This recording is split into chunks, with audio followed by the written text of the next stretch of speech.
In the world of Westeros, power is often measured in armies, gold, and political alliances. Kings rise through strategy, deception, and the willingness to do what others will not. Yet in the frozen north, there exists a house that measures strength very differently. A house that values duty over ambition, truth over survival, and honor above all else.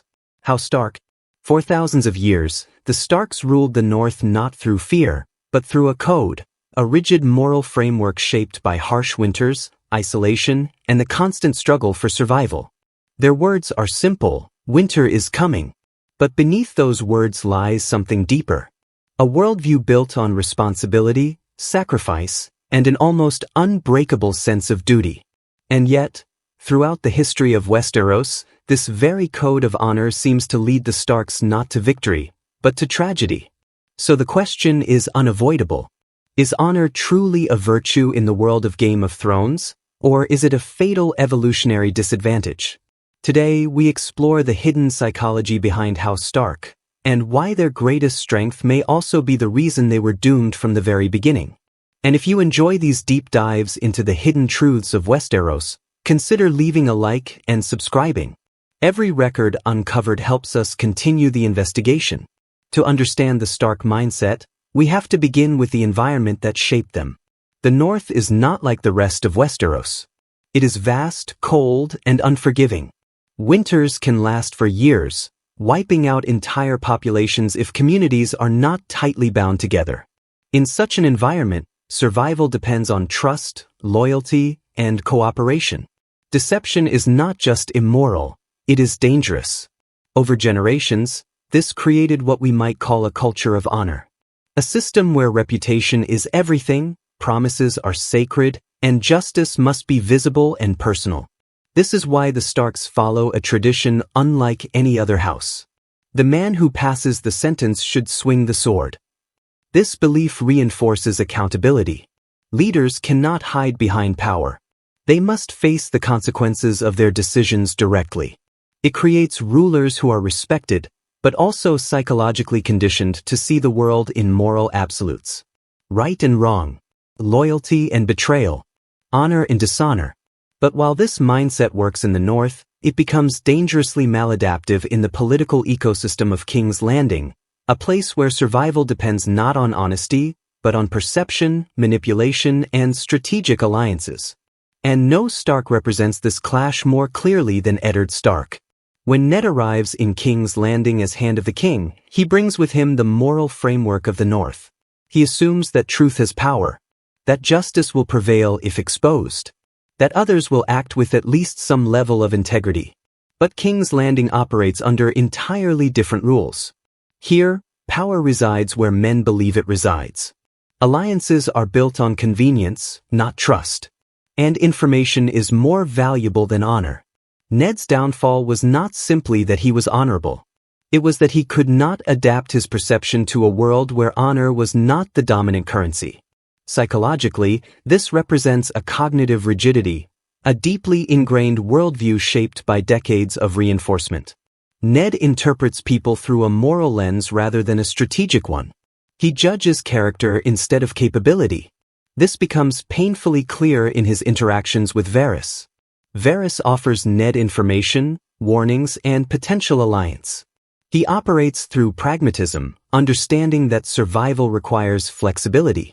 But Ned sees only what his instincts tell him, a manipulative court spy, untrustworthy and morally suspect. This is a classic example of intuitive bias. Ned's emotional reaction overrides analytical thinking. Instead of evaluating the value of the information, he rejects the messenger entirely. In contrast, Tyrion Lannister later succeeds in navigating the same environment precisely because he separates competence from morality. Tyrion understands that alliances are tools, not reflections of personal virtue. Where Ned seeks honorable allies, Tyrion seeks useful ones. And in the Game of Thrones, usefulness often determines survival. But the Stark tragedy does not end with Ned. His son Robb Stark inherits the same psychological framework, a deep commitment to honor, loyalty, and personal integrity. These traits make him an inspiring leader, capable of rallying the North and winning battle after battle against overwhelming odds. Yet the same code leads to his greatest mistake. Robb breaks his marriage pact with House Frey not out of political calculation, but out of personal morality and emotional loyalty. In doing so, he underestimates the importance of perception and the consequences of dishonoring a political alliance in a world driven by power dynamics. The result is the Red Wedding, one of the most devastating betrayals in Westerosi history. Once again, honor collides with political reality and loses. From a psychological perspective, this pattern reveals something fascinating. The Starks are not simply unlucky. They are operating with a behavioral strategy optimized for survival in a cooperative environment, not a competitive one.